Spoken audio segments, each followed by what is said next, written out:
అనాది, ఎప్పుడు పుట్టాడు ఎవరికి తెలియదు. పార్వతీ కళ్యాణంలో శివుడికి ప్రవర అడిగాడు, అడిగితే ఎవరికి తెలియలేదు. నారదుడు వీణ వాయిస్తున్నాడు, ఆయన దగ్గరికి వెళ్ళి అలా వీణ వాయిస్తాడు, ఎవరికి ఆ ప్రవర తెలియక ఏడుస్తుంటే అడగండి అన్నారు. వెళ్ళి ఆయన వీణ పట్టుకుని గట్టిగా అడిగారు. ఆయన అన్నాడు, మీ మోహం శివుడికి ప్రవర ఏంటి, నాదస్వరూపుడు, అందరికన్నా ముందున్నవాడు, నిత్యాయ త్రిగుణాత్మనే పురజితే కాత్యాయ నీశ్రేయసే సత్యాయాజ్య కుటుంబినే ముని మన ప్రత్యక్ష చిన్మూర్తయే అంటారు చక్రవర్తి. ఆద్య కుటుంబిని, ఆ పార్వతీ పరమేశ్వరులు మొట్టమొదట ఉన్నవారు. ఎవరికన్నా మొట్టమొదటి ఉన్నవారు పూర్వజ, అందరికన్నా ముందున్నారని నువ్వు ఎవరి గురించి అనుకుంటున్నావో వాళ్ళకన్నా ముందున్నవాళ్ళు వాళ్ళిద్దరే. కాబట్టి వాళ్ళిద్దరే తల్లిదండ్రులు, ప్రకృతి పురుషులై. వాగర్ధ వివసంపృక్తం వాగర్ధ ప్రతిపత్తయే జగత పితరవ్ వందే పార్వతీ పరమేశ్వరవు అన్నాడు కాళిదాసు గారు. కాబట్టి ఆయనకి పుట్టుక లేదు, కాబట్టి ఆయనకి ఉండడం అన్నది లేదు, ఆయనకి పెరగడం అన్నది లేదు, ఆయనకి తరగడం అన్నది లేదు, ఆయనకి మార్పు చెందడం అన్నది లేదు, ఆయనకి నశించడం అన్నది లేదు. అన్నీ నాశనం అయితే ఎందులోకి వెళ్ళాలి, ఆయనలోకే వెళ్ళాలి. అన్నీ కనపడడం మానేస్తే ఎక్కడికి వెళ్ళిపోవాలంటే ఆయనలోనే పెట్టేసుకోవాలి అంతే. ఇంటికి సున్నాలు వేయించారంట, ఇంటికి సున్నాలు వేయించేటప్పుడు పక్కింట్లో కొంచెం ఖాళీ ఉందో లేదో చూసుకుని సున్నాలు వేసుకుంటారు. ఎందుకని అంటే ఇందులో సామాన్ అందులో పెట్టుకోవాలి కదండి మరి. కాబట్టి ఇందులో సామాన్ ఏమైంది, ఎదురింట్లోకి వెళ్ళింది గదిలోకి. అలా అన్నీ కనపడడం మానేసాయి, దాన్ని మహాప్రలయం అంటారు. అవన్నీ ఎక్కడికి వెళ్ళాయి, ఆయనలోకి వెళ్ళిపోయాయి. ఇప్పుడు ఆయనలోకి వెళ్ళిపోతే ఎవరిలోంచి మళ్ళీ బయటికి రావాలి, ఆయనలోంచే బయటికి రావాలి. ఎవరు తీసుకొచ్చినా ఆయనలోంచేనా తీసుకురావాలి. తీసుకెళ్ళి ఆ ఇంట్లో పెట్టిన వాడు మళ్ళీ ఆ ఇంట్లోంచైనా పట్టుకురావాలి, అయితే కొత్తగా ఏమైనా వస్తుందా, రాదుగా. ఆయనలోకి వెళ్ళింది ఆయనలోంచి రావాలి, ఆయనలోంచి వస్తుంటే మళ్ళీ ప్రారంభమైంది సృష్టి. ఎవరి దగ్గర మొదలైంది, ఆయన దగ్గరే. మళ్ళీ ఆయనే అన్ని పుచ్చేసుకుంటాడు. లయ ఆయన ఇచ్చి పుచ్చుకునే లోపల మీ దగ్గర ఉండడానికి భవతి స్థితి అని పేరు. కాబట్టి సృష్టికర్త, స్థితికర్త, ప్రళయకర్త ఆయనే. ఆవిడేమో పూర్వజ, అందరికన్నా ముందు పుట్టిందా, ఆవిడ నిత్య యవ్వన, ఆవిడ యవ్వనంలో ఉంటుందా, ఎలా కుదురుతుంది. నేను ఉండట్లేదే అలాగా, మరి ఆవిడికి ఎలా కుదురుతుంది. ఆవిడ జుట్టు తెల్లబడిపోవద్దు, ఆవిడ జుట్టు ఎప్పుడూ నల్లగానే ఉంటుంది. కొన్ని రంగేసుకుంటుందా అంటే అలాంటి పిచ్చి పనులు ఆవిడేం చేయదు. ధునోతుద్ధాంతం నస్తులిత దళితేందీవరవనం ఘనస్నిగ్ధశ్లక్షణం చికుర నికురంబం తపసివే యదీయం సౌరభ్యం సహజముపలబ్ధం సుమనసో అంటారు శంకరాచార్యులు వారు. సహజమైన సువాసనలతో ఉండడం ఒకెత్తు, సువాసనలతో ఉండడమే కాకుండా నల్ల కలువల తండం ఎలా ఉంటుందో అంత ఒత్తుగా ఉండేటటువంటి జుట్టు కలిగి ఉండడం ఒకెత్తు. మరి ఆవిడ జుట్టు అంత నల్లగా ఎందుకు ఉంటుంది, ఎందుకు తెల్లబడదు అంటే ఆవిడ కాలమునందు వచ్చి కాలమునందు పెరిగి కాలమునందు పడిపోయేటటువంటిది కాదు, కాలము ఆవిడికి లొంగి ఉంటుంది. అందుకే కాలమును నడిపే సూర్యచంద్రులు ఇద్దరూ ఆవిడికి తాటంకములై ఉంటారు, ఆభరణములై ఉంటారు. తపనోడుపమండల అని మనం లలితా సహస్రంలో నామం చెప్పట్లా, అందుకని ఆవిడికి ఆభరణములు. కాబట్టి ఆవిడ లొంగదు. ఆయన చిత్రం వటతరోర్మూలే వృద్ధా శిష్యా గురుర్యువ గురోస్తు మౌనం వ్యాఖ్యానం శిష్యాస్తు ఛిన్న సంచయా గురవే సర్వలోకానాం భిషదే భవరోగిణాం నిధయే సర్వ విద్యానాం దక్షిణామూర్తయే నమః. ఆయన చుట్టూ కూర్చున్నటువంటి వాళ్ళు వృద్ధులైనటువంటి శిష్యులు. గురుర్యువ, ఆయన యువకుడైన వాడు శివుడు దక్షిణామూర్తి. మౌన వ్యాఖ్యా ప్రకటిత పరబ్రహ్మతత్వం యువానం వర్షిష్టాం దేవ సదృషిగణైరవృతం బ్రహ్మనిష్టై ఆచార్యేంద్రం కరకలిత చిన్ముద్రమానందరూపం స్వాత్మారామం ముదితవదనం దక్షిణామూర్తి మీడే. ఆయన మాత్రం ఎప్పుడు యువకుడు, యవ్వనంలో ఉంటాడు. శిష్యులేమో ముసలివాడు, గురువుగారేమో అందరికన్నా చిన్నవాడు. ఎలా పసుగుతుంది ఇది అంటే వాళ్ళందరూ కాలంలో వచ్చి కాలంలో వెళ్ళిపోకుండా ఎలా ఉండాలో తెలుసుకోవడానికి ఆయన దగ్గరికి వచ్చారు. ఆయన కాలమునకు లొంగనివాడు కాబట్టి ఎప్పుడూ యువకుడుగా ఉంటాడు. ఇది ఆయన యువకుడు అంటే. ఆవిడ నిత్య యవ్వన అంటే వీళ్ళకి వికారములు లేవు, వీళ్ళలోంచి వస్తాయి, వీళ్ళలోకి వెళ్ళిపోతాయి. అందుకే శంకరాచార్యులు వారు పరమశివ తత్వాన్ని ఆవిష్కరిస్తూ ఒక స్తోత్రం చేశారు. బ్రహ్మమస్తకావలి నిబద్ధతే నమశివాయ అన్నారు. పరమశివుడు మెళ్ళో పుర్రెల మాల ఒకటి వేసుకుంటాడు. పునుకల పేరు కంఠమున భూరి భుజంగము భూషణంబుగా అనయము భస్మధారణము ఎద్రి నివాసము మీరు విల్లుగా అనుగుగ దంతి చర్మమును హస్తములందు కపాల శూలముల్ పడివడి దల్తు శంకర కృపావర రూపమును ఆశ్రయించదం. ఆయన మెళ్ళో పుర్రెలమాల వేసుకుంటాడు. ఏమైనా కర్మ, ఎందుకు ఆ పుర్రెలమాల వేసుకోవడం అంటే చేతకాక పుర్రెలమాల వేసుకున్నవాడు కాదు. సృష్టి చేయబోయే ప్రాణుల్ని ఆయన అని ఆయన మొదట బ్రహ్మగారిని సృష్టించాడు. ఆయన బ్రహ్మగారిని సృష్టించి ఓ పదవిలో కూర్చోబెట్టి సృష్టి చేయించాడు. చేయించిన తర్వాత కాలంలో బ్రహ్మగారు కూడా పడిపోయారు. యుగాంతం పడిపోతే అయ్యో పాపం, నేను మొట్టమొదట పుట్టించి అందరినీ సృష్టి చెయ్యమన్న ప్రాణి యొక్క తలకాయ కూడా నేల మీద పడిపోతే బొత్తిగా మిగిలిన పుర్రెలతో కలిసిపోతే ఏం బాగుంటుంది? బాగుండదు. కాబట్టి ఆయన తీసి ఆ పుర్రె ఓ తడప గుచ్చుకుని మెళ్ళో వేసుకున్నాడు. ఓ గౌరవం ఇద్దాం. ఇప్పుడు గౌరవనీయమైన స్థానంగా ఆ బ్రహ్మగారి పుర్రె ఆయన మెళ్ళో వేసుకున్నాడు. ఇప్పుడు ఏమైంది? అది బ్రహ్మాస్తకావలి నిబద్ధతే నమ శివాయ, పెద్ద మాలైపోవచ్చు. అంటే ఇప్పుడు ఎంతమంది బ్రహ్మలు వెళ్ళిపోయారు? లెక్కలేదు. అంతమంది బ్రహ్మలు వెళ్ళిపోయారు. అన్ని పుర్రెలు ఆయన మెళ్ళో ఉన్నాయి. మరి ఈయన ఇంతమంది బ్రహ్మలు వెళ్ళిపోతున్నా ఆయన సాక్షిగా ఉన్నాడు. మేకలు వేయింజన్నను భాసురముగనొక్క కోతి పర్ణం బెక్కున్న ఆ కోతులు వేయింజన్నను కోకోయని కొంకినక్క కోయని కూషన్ అంటారు జానపదులు. అంటే ఆయన శాశ్వతుడిగా ఉండిపోతాడు. అది శాశ్వత. ఆయన కదలిక లేనివాడు. ఆయన కాలమునకు లొంగనివాడు. ఎంత కాలస్రవంతి ఎందు వెళ్ళిపోనివాడు. ఎప్పుడూ ఉండేవాడు. నిత్యుడు.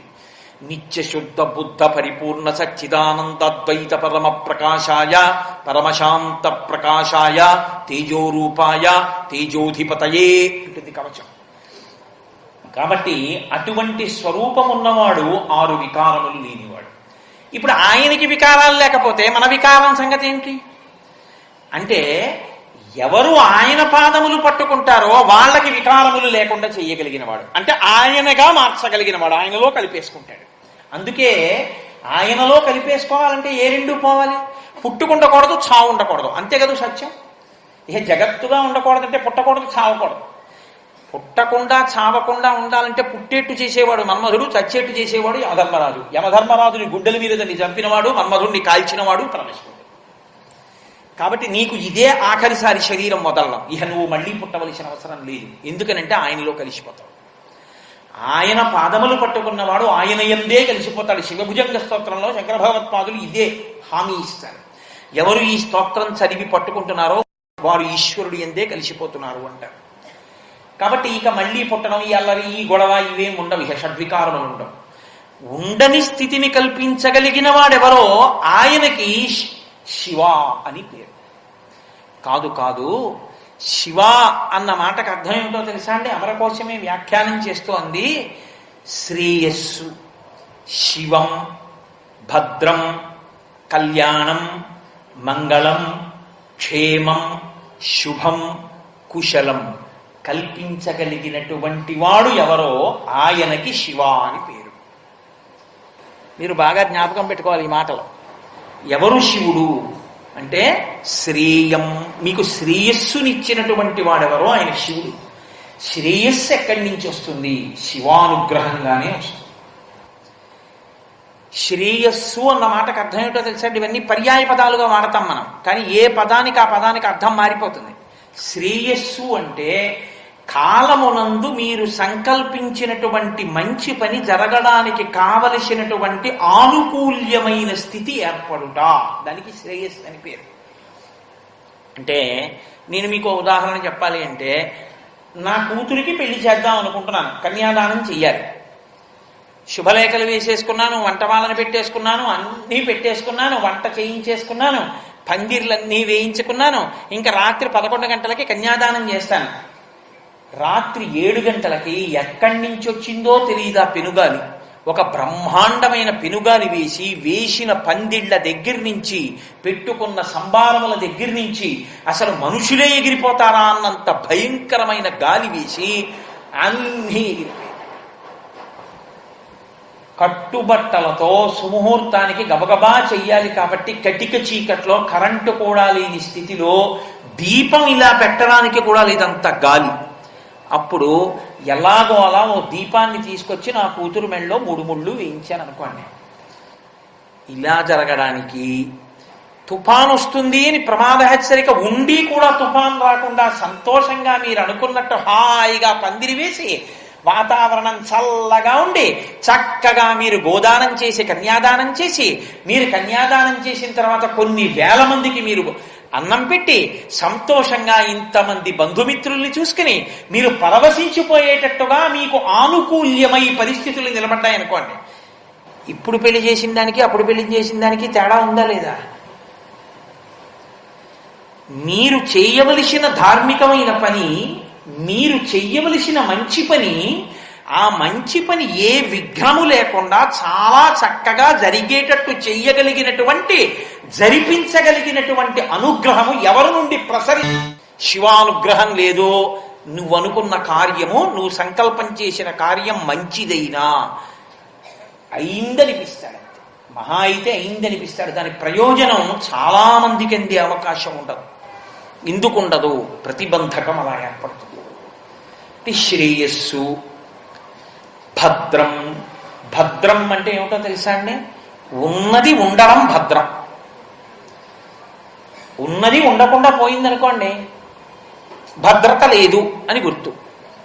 నేను ఈ వాచి తీసుకెళ్ళి పక్కన అరుగు మీద పెట్టి మా ఇంట్లో తలుపు జారగిలా వేసి ఒకసారి స్నానం చేసి వద్దామని లోపలికి వెళ్ళి బయటకు వచ్చాననుకోండి, వాచి లేదు.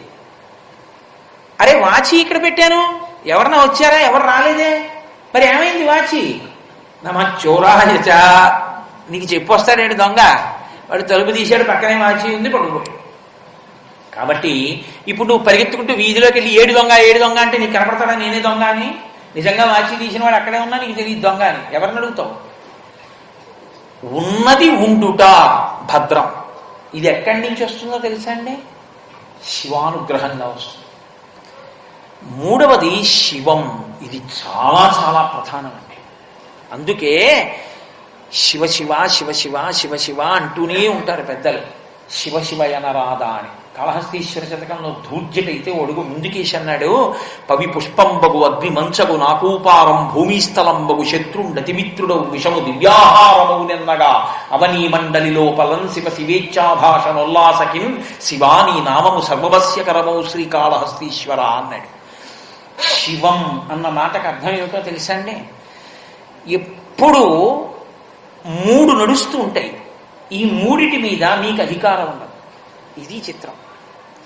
కాలో హి బలవాన్ కర్త సతతం సుఖ దుఃఖయో నరాణాం పరతంత్రాణాం పుణ్యపాపానుయోగత అంటాడు వ్యాసుడు దేవీ భాగవతంలో. కాల కలగతామహం అంటాడు గీతాచార్యుడు. ఈశ్వరుడు ఒకడు ఉంటాడు, ప్రారబ్ధము. మీరు చేసుకున్నటువంటి పాపం ఒకటి ఉంటుంది, అది అనుభవంలోకి వస్తోంది, మీకు తెలియదు వచ్చేస్తోందని. అనుభవంలోకి మీరు చేసుకున్న పాపం వస్తోంది, మీకు తెలియదు. అది ఎప్పుడు వస్తుంది? కాలమునందు వస్తుంది. ఇచ్చేవాడు ఎవరు? ఈశ్వరుడు. అందుకే మీరు చూడండి, ఏమంటే పంతులు గారిని కుక్క కరిచిందండి అన్నారు అనుకోండి, అయ్యో పాపం అంటారు. అయ్యో పాపం అని ఎందుకంటారో తెలుసా అండి?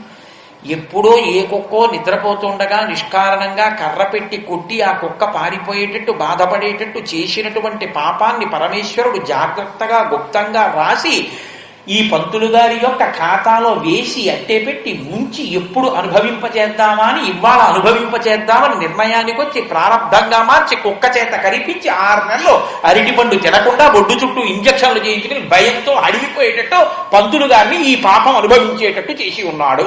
ఇది చెప్పడానికి అయ్యో పాపం అంటూ ఉంటారు. ప్రారంధము మీకు తెలుసా ఎప్పుడేమొస్తోందో? గుడికి వెళదాం అనుకున్నవాడు హాస్పిటల్లో తేలుతాడు కాలు కట్టుకట్టుకుని. లేకపోతే ఏదో తీర్థయాత్రకు ఎడతానండి అంటాడు, కాశీ వెడతానండి అన్నవాడు మొగలు షరాయిలో దిగిపోతాడు. దిగిపోయి ఇంటికి వచ్చేస్తాడు. నాకు తెలుసు కొంతమంది పేర్లు ఎందుకు చెప్పాలి కాబట్టి. వెంకటాచలం వెళ్తానండి అంటాడు, 7 కొండల దాకా వెళ్ళి కొండెక్కకుండా కింద నుంచి వచ్చేస్తాడు. లేకపోతే కంపార్ట్మెంట్లోకి వెళ్ళినవాడు వైకుంఠం క్యూ కాంప్లెక్స్ లోకి వెళ్లకుండా బయటకు వచ్చేస్తాడు. ఆర్జిత సేవ ఉన్నవాడు అక్కడ దాకా వెళ్ళి సేవ చేసుకోకుండా తిరిగి వచ్చేస్తాడు. ఎవరి వలన? ఈశ్వరుడు. మీకేం కనపడడు ఆయన, మీకు ఫలితాన్ని ఇచ్చేటప్పుడు. దాన్ని దురితమునకు ఫలితం ఇస్తాడు. ఎప్పుడు ఇస్తాడు? కాలములో. ఎప్పుడు విరిగిపోయిందండి కాలం అన్నారనుకోండి, దానికి డేటు టైము బాగా చెప్తాడు. 20 ఏళ్ళు పోయిన 1976 జూన్ 3 నా కాలు విరిగిపోయినప్పుడు అండి అంటుంటాడు. అంటే అప్పుడు నీ ప్రారంభం అనుభవంలోకి వచ్చింది. నీకు అనుభవంలోకి వస్తే దాని బాధ ఏమిటో అప్పుడు పడతావు. కాబట్టి దురితమును ఈశ్వరుడు కాలమునందు ఇచ్చుచున్నాడు. ఇది నీకు తెలిసి వస్తుందా? రాదు. నీ సంకల్పం ఎప్పుడు ఎలా ఉంటుందంటే నేను హాయిగా ఉండాలి, హాయిగా ఉండాలి, హాయిగా ఉండాలి. నీకు హాయి లేకుండా ఎందుకు అవుతాను? మరి పుణ్యమే లేదు, పాపం కూడా ఉంది, అది అనుభవంలోకి వస్తుంది. అందుకే నువ్వు అనుకున్నది అవ్వట్లేదు. అనుకున్న అసంకల్పితమైవేహాయతకస్మాత్ ప్రవర్తతే నివర్త్యారంభమారబ్ధం అనుదైవస్య కర్మతత్ అంటాడు రాముడు అయోధ్యకాండలో. నువ్వు నేను ఎవరయా లక్ష్మణ? గురోరప్యబలిప్తస్యా కార్యాకార్యమజానత ఉత్పదం ప్రతిపన్నస్యా కార్యం భవతి శాసనం. లక్ష్మణుడు అన్నాడు, దశరథుడెవడు రాజ్యం ఇవ్వడానికి? చంపేస్తాను. రాముడు అన్నాడు, నిన్న రాజ్యం ఇస్తే నాన్నగారేనా? నాన్నగారే రాజ్యం ఇస్తానంటే నాన్నగారికి జై అన్నాం. ఇవాళ అడవికి వెళ్ళమన్నవారు నాన్నగారే. మరి నిన్న రాజ్యం ఇస్తానన్న నాన్నగారి ఇవాళ అడవికి ఎందుకు వెళ్ళమన్నారు? నాన్నగారి మనసులో ఏమైనా మార్పు వచ్చిందా? రాలేదు. మరి ఇప్పుడు ఎందుకు బద్ధుడయ్యాడు? ఎందుకు పంపిస్తున్నాడు? లక్ష్మణ, నాన్నగారిని సత్యమునందు నిలబెట్టి ఆయన ఇచ్చినటువంటి వరాన్ని గుర్తు తెచ్చుకుని కైకమ్మ రూపంలో అడిగి అరణ్యానికి పంపిస్తున్నటువంటి దైవము కళ్ళ ఎదుట కనపడడు. నాన్నగారు కనపడతారు నిమిత్తంగా. ఎవరితో గొడవ పడతావు? అదో కొత్త పాపం. నాన్నగారిని జబలాడడం, నాన్నగారి మీద యుద్ధం చేయడం. అనుదైవస్య కర్మతత్. దైవము విధించిన శాసనమునకు ఒడంబడితే చేసుకున్న పాపం అన్నా పోతుంది. పెట్టి సద్దు మనం బయలుదేరదాం. అది ధార్మికుడు మాట్లాడే మాట. ధర్మం తప్పేవాడు ఈశ్వరుడి మీద తిరగబడతాడు. తిరగబడితే ఏం చేస్తాడంటే కొత్త పాపాన్ని మూటకట్టుకుంటాడు. ఏంటో ఇన్ని పూజలు చేశానండి. ఇప్పుడు చేశావు, నువ్వు చేసిన పాపం ఎక్కడికి పోతుంది? కాబట్టి అది అనుభవంలోకి వచ్చింది. ఈ అనుభవంలోకి వచ్చేటట్టు చెయ్యగలిగిన వాడు ఈశ్వరుడు. ఈశ్వరుడు ఒకవేళ పాపమునకు ఫలితము ఇచ్చినా, పోన్లేవయా పాపం పోయింది అని ఆయన కాళ్లే పట్టుకుంటానన్నవాడు దృఢభక్తి కలిగిన వాడు. లోకుల్నంగని మెచ్చని ఎలుగని లోలోన నిందించని చీకాకున్బడని మహాత్ముడనని జేలొగ్గని మూకీభావమునం తిట్టని త్రోయిని నీ కారుణ్యము కలిగి ఉండినను అంతే చాలును శంకర. నాకు ఏదైనా జరగని, నాకేం నిమిత్తం లేదు. ఇవాళ చాలా బాగుందన్నవాడు రేపు జీవిడికేం వచ్చాను. రెండు సత్కారాలుగానే గ్రహించగలిగిన స్థితి నాకు. రెండిటి యందు నీ పాదములు విడిచిపెట్టకుండా నేను ఉండగలిగితే నాకు చాలు ఈశ్వర, నాకు ఇంకేం అక్కర్లేదు. తుల్యనిందా స్తుతిర్మౌని సంతుష్టో ఏనకేనచిత్ అనికేత స్థిరమతి భక్తిమాన్మే ప్రియో నరహ అంటాడు భగవద్గీతలో కృష్ణ భగవానుడు. పేర్లు మారతాయండి, కృష్ణుడు శివుడు అని, అన్ని ఒకటే. ఏ పదార్థం చెప్పినా అలాగే చెప్తుంది. అంతకు తప్ప ఓ పదార్థం ఓలా చెప్తే ఓ పదార్థం ఓలా చెప్పదు. అందుకే వాళ్ళిద్దరి మధ్య ఎప్పుడు గొడవలు గోదారి ఏమి ఉండవు. ఒకళ్ళకొకళ్ళు సమర్థించుకుంటారు తప్ప. కాబట్టి ఎవరు శివుడు అంటే, ఎవరి కాళ్ళు మీరు గట్టిగా పట్టుకున్న కారణం చేత మీకు దురితమును అనుభవంలోకి తీసుకొచ్చి ఇచ్చేటప్పుడు, అరే రే వీడు నా కాళ్ళు ఇంత గట్టిగా పట్టుకుని ఉన్నాడు, ఇప్పుడు బుద్ధి వచ్చింది, వీడు ఎంతో భక్తితో నన్ను పట్టుకుని ఉన్నాడు, బుద్ధిగా వీడికి ఇంత పెద్ద దెబ్బ కొట్టేయడమా? వీడిని కొడితే వీడు ఏం చేస్తాడో తెలుసా? మళ్ళీ నన్నే పట్టుకుని ఏడుస్తాడు. అప్పుడు వాడు నన్ను పట్టుకుని ఏడిస్తే నేనేం చెప్పను? భాగవతంలో శ్రీ మహావిష్ణువు బలిచక్రవర్తిని అనుగ్రహించేటప్పుడు దర్శనమిచ్చి ఓ మాట అంటారు. నేను ఎందుకు రక్షించానో తెలుసా బలిచక్రవర్తిని అని అడిగారు. వీడు నా కొరకు రక్షింపవలయువాడు అన్నారు. చాలా చిత్రమైన మాట. వీడి కోసం రక్షించట్లేదు, నా కోసం రక్షిస్తున్నాను. ఎందుకో తెలుసా? ఎరా 3 అడుగులు ఇస్తా అన్నావు, 2 అడుగులు కొలిచేశాను, 3వ అడుగు ఎక్కడ పెట్టానన్నాడు. సునృతంబుగా నిడువదు నా జీవ బంకజాల నాకు బొంకు లేదు, నీ తృతీయ పదము నిజము నాశిరమున నెలవి చేసి పెట్టు నిర్మలాత్మ అని తలంచి నా తల మీద పెట్టేయి అన్నాడు. వీడింత భక్తితో ఉండి నా తల మీద కాలెట్టేయి అంటే, వీణ్ణి నేను ఏమైనా చేసేస్తే ఇంకా రేపు పొద్దున్న నేను ఉన్నానని ఎందుకు నమ్ముతుందిరా లోకం? అందుకని ఇప్పుడు నేను ఉన్నానని నమ్మాలంటే వీడిని నా కోసం రక్షించాలి, వాడి కోసం కాదు. వీడు నా కొరకు రక్షింపవలయువాడు అంటాడు.